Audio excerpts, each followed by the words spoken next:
has 10 steps to do the procedure.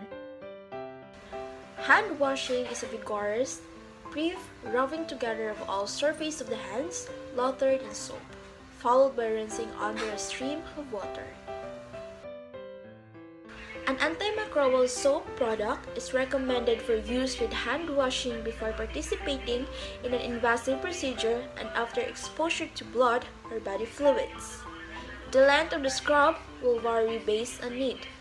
Second, liquid or bar soap, granules, or leaflets are all acceptable forms of non-antimicrobial soap. First, to render patient care with pathogen-free hand. Second, to prevent pathogenic microorganisms from spreading from patient to patient. Third, to protect patient from cross-contamination. And fourth, to protect the nurse. Soap, bar or liquid, tap or lukewarm running water, paper towel or single-use cloth or warm air dryer. Step 1. Gather the necessary supplies. Stand in front of the sink. Do not allow your clothing to touch the sink during the washing procedure. The sink is considered contaminated. Clothing may carry organisms from place to place. Step 2. Remove jewelry if possible and secure in a safe place. A plain wedding band may remain in place. Removal of jewelry facilitates proper cleansing. Microorganisms may accumulate in setting of jewelry. If jewelry is worn during care, it should be left on during hand washing. Step 3. Turn on water and adjust force. Regulate the temperature until the water is warm. Water splashed from the contaminated sink will contaminate clothing. Warm water is more comfortable and less likely to open pores and remove oils from the skin.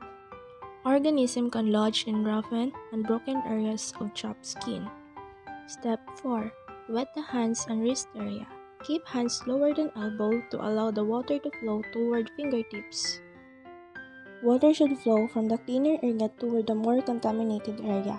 Hands are more contaminated than forearms. Step 5. Use about 1 teaspoon liquid soap from dispenser or rinse bar of soap and lather thoroughly. Cover all areas of hands with soap product, rinse soap bar again and return to soap dish. Rinsing the soap before and after use removes the latter, which may contain microorganisms. Step 6. With firm rubbing and circular motions, wash the palm and back of the hands, each finger, the area of the fingers, and the knuckles, wrist and forearms. Wash at least one above area of contamination.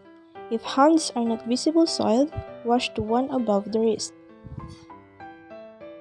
Friction caused by firm rubbing and circular motions help to loosen dirt and organisms that can lodge between the finger, in skin crevices of the knuckles, on the palms and backs of the hand, and on the wrist and forearms. Cleaning less contaminated area, forearms and wrist after hand are cleaned prevents spreading microorganisms from the hands to the forearm and wrist. Step 7. Continue this friction motion for at least 15 seconds. Length of hand washing is determined by degree of contamination. Step 8. Use fingernails of the opposite hand to clean under fingernails. Area under nails has a high microorganism count. An organism may remain under the nails, where the organism can grow and be spread to other person. Step 9. Rinse thoroughly with water flowing toward fingertips. Running water rinses microorganisms and dirt into the sink. Step 10. Pat hands dry with a paper towel, beginning with the fingers and moving upward toward forearms, and discard it immediately. Use another clean towel to turn off the faucet. Discard the towel immediately without touching other clean hand. Patting the skin dry prevents chapping. Dry hands first because they are considered the cleanest and least contaminated area. Turning the faucet off with a clean paper towel protects the clean hands from contact with soiled surface.